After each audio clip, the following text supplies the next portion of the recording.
করবে, ভাগ্যের পরিবর্তন হবে না। এই যে শুধু নেতা নয়, নীতির পরিবর্তন চাই। শুধু নেতা নয়, নীতির পরিবর্তন। একটা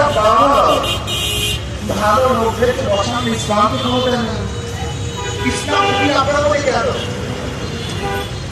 আপনার ইসলাম ডুবিয়া কেন? ইসলামকে ভাবাচ্ছেন কেন? আপনাদের খোঁজ নিজে মুসলমান। মুসলমান তো ইসলামের বাহিরে কোনো দল করতেই পারে না। একজন মুসলমান ইসলামের বাহিরে কোনো দল করার সম্ভাবনাই রাখে না। তাহলে কিভাবে?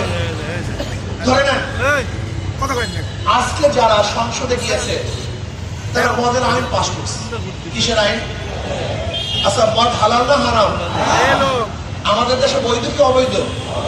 আমাদের দেশে বৈধ। এই বৈধ কি করছে? সংসদ করছে।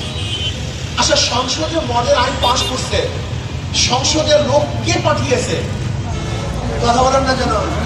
কারা ভোট দিয়েছেন?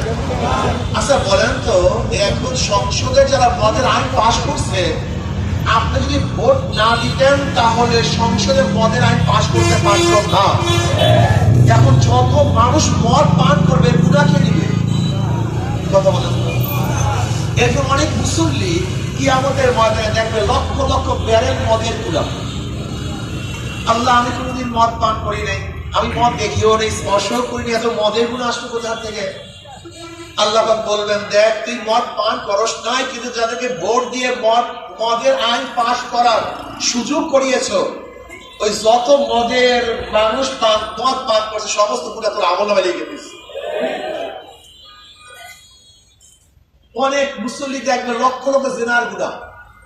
আল্লাহ, আমি কোনোদিন মেয়েদেরকে তাকাইনি, এত জিনার গুনাহ আসলো কোথা থেকে? আল্লাহ বলবেন, যাদেরকে ভোট দিয়ে জেনার আইন পাশ করাইছো ওই সমস্ত গুনাহ তোদের আমলনামায় লিখে দিচ্ছে। বুঝতে পারলেন?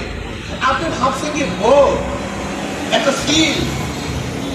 আপনি মনে করছেন ভোট 500 টাকা, ভোট মানে 1000 টাকা? না, আপনি দুনিয়া থেকে বিদায় হবেন, আপনার ভোটের মাধ্যমে যত চুরি হবে, ডাকাতি হবে, ধর্ষণ হবে, জুয়াবাজ হবে, যত মদ পান করা হবে, যত অন্যায় অবিচার হবে, যত মিথ্যা মামলা